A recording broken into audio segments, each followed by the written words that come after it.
গুই সাপ জাতীয় একটা প্রাণীর কথা সহিহ বুখারীতে এসেছে, যেটা আমাদের বাংলাদেশে অনেক এলাকায় সান্ডা বলে থাকে। তো এই গুই সাপ জাতীয় প্রাণী খাওয়া কিন্তু হারাম নয়। আমরা সহিহ বুখারীর বর্ণনায় জেনেছি যে আল্লাহ রাসূল সাল্লাল্লাহু আলাইহি ওয়াসাল্লামের স্ত্রী মাইমুনা রাদিয়াল্লাহু তাআলা আনহার বাসায় আল্লাহ রাসূল সাল্লাল্লাহু আলাইহি ওয়াসাল্লাম সহ অনেক সাহাবারা খেতে বসেছিলেন। সেখানে একটা প্লেটে গুই সাপকে ফ্রাই করে দেওয়া হয়েছিল। তো রাসূল সাল্লাল্লাহু আলাইহি ওয়াসাল্লাম খেয়াল না করে সাধারণ গোশত মনে করে সেখানে তিনি হাত দিচ্ছিলেন। তখন অনেক সাহাবারা, মহিলা সাহাবারা বললেন, ইয়া রাসূলুল্লাহ, এটা তো দব, এটা তো গুই সাপ। এই কথা শুনে আল্লাহ রাসূল সাল্লাল্লাহু আলাইহি ওয়াসাল্লাম সেখান থেকে হাতটা সরিয়ে নিলেন। তো এই দৃশ্য দেখে খালিদ ইবনে ওয়ালিদ রাদিয়াল্লাহু তাআলা আনহু উনি জিজ্ঞেস করলেন, ইয়া রাসূলুল্লাহ, গুই সাপ খাওয়া কি হারাম?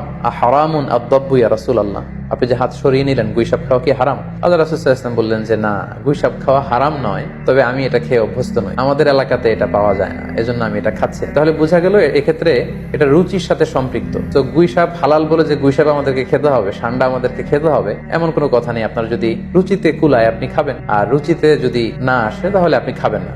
কোন স্কলাররা বলেছেন যে সাগরের প্রাণী খাওয়া তখন জায়েজ হবে যদি সেটা সবসময় সাগরে বসবাস করে, অর্থাৎ সেটা জলজ প্রাণী হতে হবে। কিছু সময় জলে থাকে, আবার কিছু সময় স্থলে থাকে, এ জাতীয় প্রাণী খাওয়া যাবে না। যেমন ব্যাঙের কথা ওনারা উল্লেখ করেছেন। আল্লাহ রাসূল সাল্লাল্লাহু আলাইহি ওয়াসাল্লাম ব্যাঙ হত্যা করতে নিষেধ করেছেন, আর যে প্রাণী হত্যা করা নিষেধ সেটা খাওয়াও নিষেধ, সো ব্যাঙ খাওয়া যাবে না। এক্ষেত্রে ওনারা কুমিরের কথা উল্লেখ করেছেন, কারণ কুমির পানিতেও থাকে আবার ডাঙ্গাতেও থাকে, আর কুমির হচ্ছে খুবই ফেরোসাস, খুবই হিংস্র প্রকৃতির প্রাণী। সো এটার গোশত খেলে ওইটার একটা অ্যাটিটিউড মানুষের মধ্যেও চলে আসতে পারে। এজন্য শুধু মালিকি মাযহাবে কুমির খাওয়াকে ওনারা অ্যালাউ করেছেন, বাকি সব স্কলাররা কুমির খেতে নিষেধ করেছেন। এক্ষেত্রে আমরা কচ্ছপের কথা উল্লেখ করতে পারি। কচ্ছপ শুধু পানিতেই থাকে না, কচ্ছপ পানিতেও থাকে, আবার কচ্ছপ স্থলেও থাকে। তো এক্ষেত্রেও স্কলাররা কচ্ছপের ব্যাপারে দ্বিমত পোষণ করেছেন। তবে শাফি মাযহাবে কচ্ছপ খাওয়া জায়েজ, তবে সেক্ষেত্রে ওনারা শর্ত আরোপ করেছেন যে এটাকে স্লটার করে, জবাই করে তারপরে কচ্ছপের মাংস খেতে হবে। শামুকের কথা, ঝিনুকের কথা, কাঁকড়ার কথা, সো এগুলো খাওয়া হানাফি স্কুল অফ থটে মাকরু বলা হয়েছে। ওনারা মনে করেন যে এগুলো মাছ জাতীয় প্রাণীর অন্তর্ভুক্ত নয়, বরং এগুলো দেখতে অনেকটা কীট পতঙ্গ বা পোকামাকড়ের মতো, এগুলো জলজ প্রাণী, ফলে এগুলো খাওয়া যাবে না। তো এক্ষেত্রে এটা রুচির ব্যাপার। আমরা যদি গোটা বিশ্বে দেখি যে মেজরিটি মুসলিম কান্ট্রিতে কাঁকড়া খাওয়া হচ্ছে, অনেক স্কলারদেরকেও আমরা দেখেছি ওনারা কাঁকড়া খাচ্ছেন, ওনারা স্কুইড খাচ্ছেন, অক্টোপাস খাচ্ছেন। তো সেক্ষেত্রে আমাদের রুচিতে যদি ভালো লাগে তাহলে আমরা খেতে পারি। অনুরূপ ভাবে যেহেতু সাগরের মাছ হিসেবে হাঙ্গর মাছ, তিমি মাছের ব্যাপারে অনেকে আমাদের কাছে জানতে চায়, আমরা বলবো যে হাঙ্গর মাছ খাওয়া, তিমি মাছ খাওয়াও হালাল যদি আপনার রুচিতে আসে। হালাল বলেই যে খেতে হবে এমনটা নয়। সেক্ষেত্রে আমরা সহিহ বুখারী এবং মুসলিমের একটা চমৎকার হাদিসের কথা এখানে উল্লেখ করতে পারি।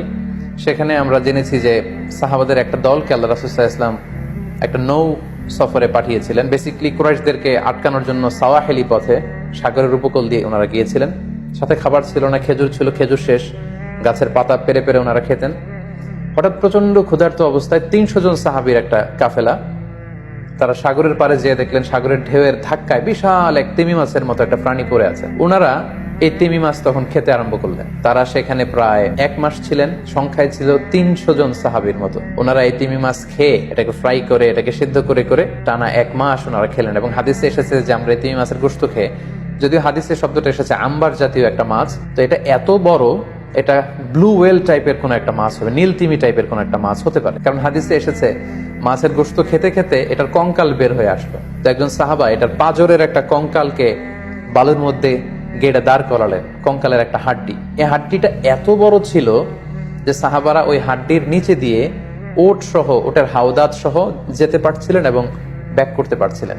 তাহলে সেই তিমি মাছের কঙ্কালের স্কেলিটনের পাজরের হাড্ডিটা কত বড় ছিল, সেখান থেকে আমরা বুঝতে পারি এটা তিমি টাইপের কোন একটা মাছ হবে। সফর শেষ করে ওনারা যখন মদিনায় আসলেন, তখন আল্লাহ রাসূল সাল্লাল্লাহু আলাইহি ওয়াসাল্লামকে ওনারা পুরো ঘটনা বৃত্তান্ত খুলে বললেন এবং জিজ্ঞেস করলেন, ইয়া রাসূলুল্লাহ, এই যে এত বড় তিমি মাছের মতো একটা মাছ যে আমরা খেয়েছি, আমরা তো জানি না এত বড় মাছ এটা খাওয়া শরীয়তে বৈধ কিনা। আল্লাহর হাবিব সাল্লাল্লাহু আলাইহি ওয়াসাল্লাম বললেন, এটা বৈধ, তিমি জাতীয় মাছ এগুলো খাওয়া বৈধ, এটা আল্লাহ তাআলা তোমাদের জন্য রিজিক হিসেবে রেখেছিলেন।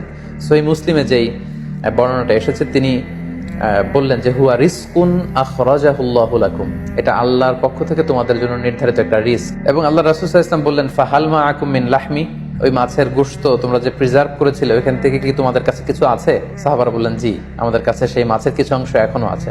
আল্লাহ রাসূল সাল্লাল্লাহু আলাইহি ওয়াসাল্লাম বললেন, তাহলে আমাকে কিছু দাও, ফাতুতঈমুন, আমাকে কিছু খাওয়াও।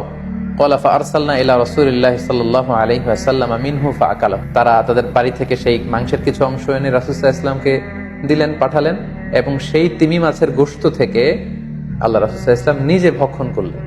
সম্মানিত, শুধু এই লম্বা হাদিসটি থেকে আমরা জানতে পারলাম যে সাগরের এই হাঙ্গর মাছ, তিমি মাছ, যেগুলো অনেক বড় বড় মাছ, এগুলো খাওয়া বৈধ।